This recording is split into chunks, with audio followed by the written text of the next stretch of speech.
Bienvenue à tous sur votre chaîne TV Actu France. La pression était à son comble ce samedi 3 mai 2025 pour la grande finale de The Voice. Après des mois de compétition intense, le public a tranché, le trio Il Cello remporte cette 14e édition avec 49% des voix, s'imposant face à Mega, Gianni et Michael Gallo. Une victoire retentissante pour ces trois chanteurs aux voix lyriques, mais aussi pour leur coach Florent Pagny, fou de joie au moment de l'annonce. Un couronnement mérité pour Il Cello.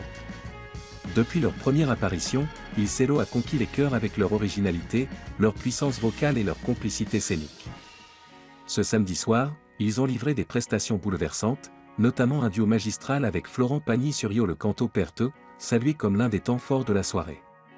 Plus tôt, ils avaient brillé aux côtés de Lara Fabian sur Adagio, un moment d'une intensité rare. Florent Pagny, de retour en force. Très ému, Florent Pagny a lui aussi été au cœur des éloges.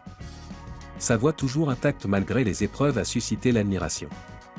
Son retour dans le fauteuil de coach cette saison a été un véritable catalyseur pour le trio. Sa performance vocale et son implication ont largement contribué à la victoire de ses protégés. Une finale riche en invités et en émotions. TF1 a sorti le grand jeu pour cette finale exceptionnelle. Pierre Garnier, vainqueur de la Star Academy 2024, a chanté Ce qu'on était en duo avec Mega, une prestation qui a divisé le public. Lara Fabian, Matt Pokora et Yodelis étaient aussi de la partie, ajoutant du prestige et de la diversité musicale à l'événement.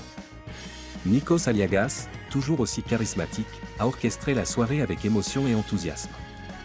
Mega sous le feu des critiques.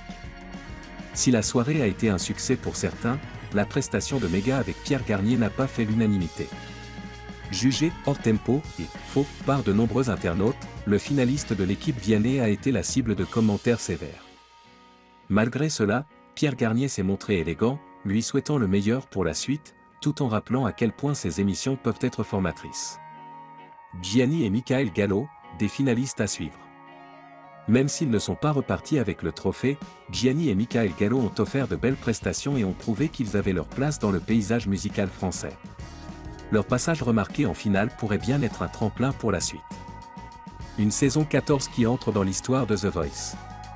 Avec un casting renouvelé, le retour de Florent Pagny, l'arrivée de Zaz et Patricia Cass dans le jury, cette saison a su renouveler l'intérêt des fans, tout en conservant ce qui fait le charme de The Voice. Et avec la victoire de Il Cello, le programme prouve qu'il peut encore créer des moments de pure magie musicale.